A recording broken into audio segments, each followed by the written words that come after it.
नमस्ते, आप सभी को मेरे चैनल में स्वागत है। I welcome you all to my channel. आज का टॉपिक है ज्ञानी रावण का जन्म कैसे हुआ था, जिससे मैं पहले वीडियो में बता चुकी हूँ कि रावण आधा असुर और आधा ब्राह्मण था। पर ये हुआ कैसे, ये जानने के लिए हमको पहले से ही समुद्र मंथन से शुरू करना पड़ेगा।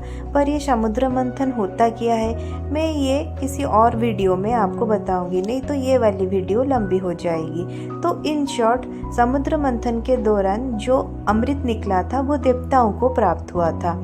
अमृत प्राप्ति के बाद वर्षों तक देवताओं का पलटा भारी रहा और वो दानवों पर भारी पड़ गए। इस बीच देवताओं ने पुनः तपबल से शक्ति अर्जित की। तब दानव परेशान हो गए और उन्होंने अपने गुरु से पूछा कि गुरुवर, हम कैसे देवताओं को हरा सकते हैं। तब उनके गुरु ने कहा कि देखो, देवताओं ने तो अमृत पान करके बैठा है, तो उन्हें हराना बहुत कठिन है और एक ही उपाय है। अगर कोई श्रेष्ठ ब्राह्मण का तेजस्वी पुत्र आपका मदद करे तो देवताओं को हराया जा सकता है।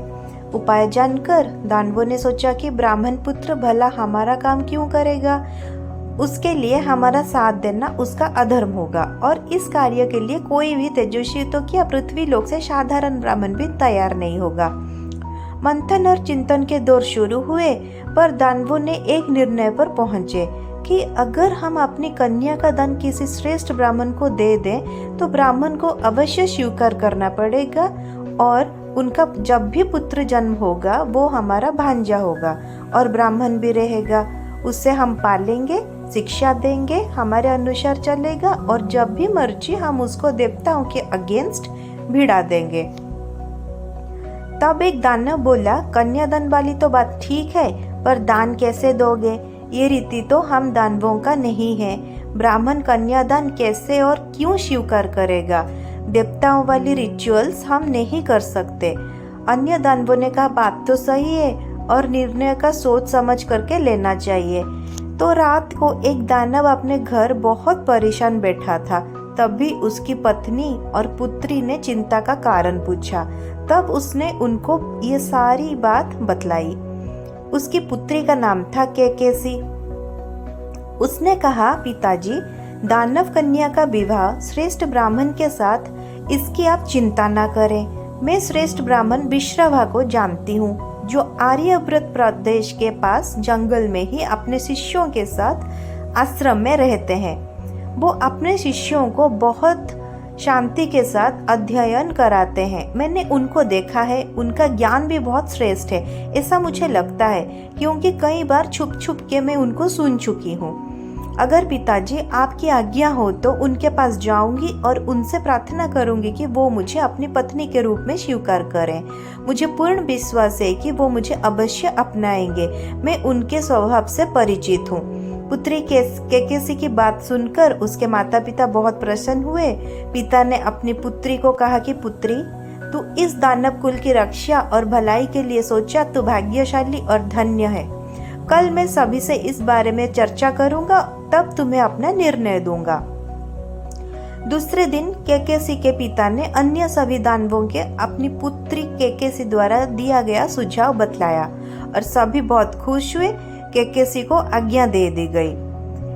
एक अच्छी पत्नी के रूप में केकेसी अपने पति की कई वर्षों तक बहुत सेवा की और एक दिन उसके पति ऋषि विश्रवा ने प्रसन्न होकर केकेसी से वर मांगने को कहा।